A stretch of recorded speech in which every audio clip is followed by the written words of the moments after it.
घने और हरे भरे जंगल में तरह तरह के जानवर रहते थे।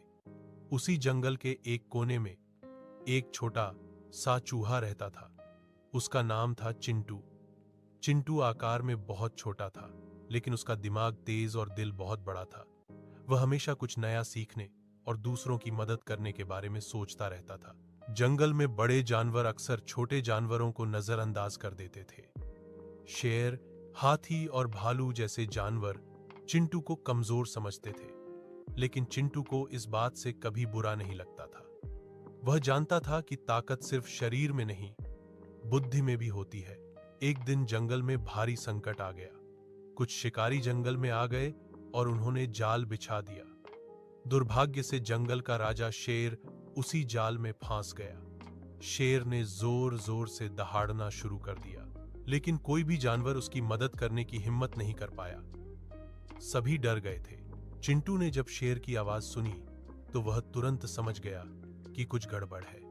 वह बिना डरे शेर के पास पहुंचा। शेर ने चिंटू को देखा और बोला, छोटे चूहे, तुम यहां क्यों आए हो? यह जगह खतरनाक है। चिंटू ने साहस से कहा, महाराज, आप चिंता मत कीजिए, मैं आपकी मदद कर सकता हूं। शेर को यकीन नहीं हुआ, लेकिन उसके पास और कोई विकल्प भी नहीं था। चिंटू ने अपने नुकीले दांतों से जाल को कुतरना शुरू किया। थोड़ी ही देर में जाल कट गया और शेर आजाद हो गया। शेर को अपनी आंखों पर विश्वास नहीं हुआ। उसने चिंटू को धन्यवाद दिया और कहा, आज तुमने साबित कर दिया कि कोई भी छोटा या बड़ा नहीं होता। कुछ दिनों बाद जंगल में बाढ़ आ गई। पानी तेजी से बढ़ रहा था और कई जानवर फंस गए थे।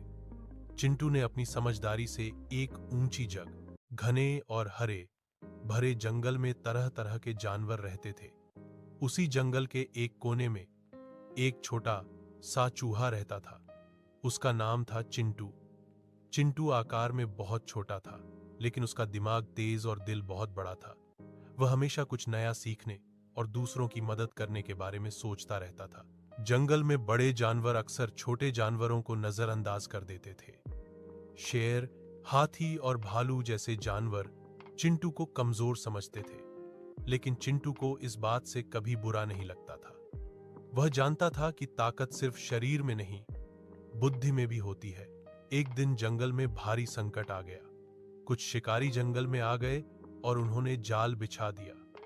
दुर्भाग्य से जंगल का राजा शेर उसी जाल में फंस गया। शेर ने जोर जोर से दहाड़ना शुरू कर दिया, लेकिन कोई भी जानवर उसकी मदद करने की हिम्मत नहीं कर पाया। सभी डर गए थे। चिंटू ने जब शेर की